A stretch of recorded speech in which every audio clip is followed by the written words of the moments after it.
Hello everyone, नमस्कार सबैलाई। आज फेरि हट हाउसपट्टि जाँदैछु। यहाँनिर अस्ति चाहिँ मैले यहाँनिर सारी राखेको थिएँ नि त, यो एजेलिया। अनि अहिले उखाली हेरेको यस्तो प्रकारले मजाले जरा आएछ।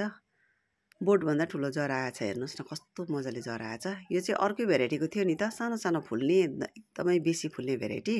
हाम्रोमा चाहिँ सानो बोट मात्रै छ यसको, त्यो भएर चाहिँ त्यसको चाहिँ मैले के कस्तो हुँदो रहेछ भनेर चाहिँ लगाइराखिदिएको थिएँ। मजाले सरेछ। आज चाहिँ म सार्दैछु यसलाई होइन।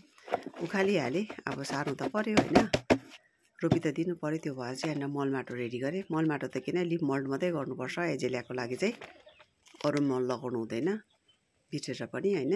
अनि त्यो भएर चाहिँ यहाँ मजाले पचेको मल थियो, त्यो भएर चाहिँ मैले ल्याइकन यहाँनिर पट भरेँ। पट भरिसकेँ। अब चाहिँ म रोपिदिँदैछु। यति सानो सानो छ हेर्नुहोस् न, बोटभन्दा ठुलो बेसी चाहिँ जरै छ अब।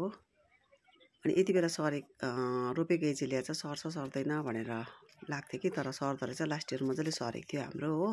त्यो भएर चाहिँ अनि नो डाउट भनेर चाहिँ रोपिदिँदैछु। अब मजाले यहाँनिर रोपिसकेँ यस्तो प्रकारले। अब के कस्तो हुन्छ देखाउँदै जान्छु पछाडि। मैले यो बोटको चाहिँ सारेको हेर्नुहोस्, फुल्नु आँटिरहेको छ, कस्तो मजाको कोपिला आइरहेको छ यस्तो प्रकारले। अब फुलेपछि चाहिँ म तपाईँहरूलाई यो सेयर गर्छु फुल पनि। Thank you so much, by by.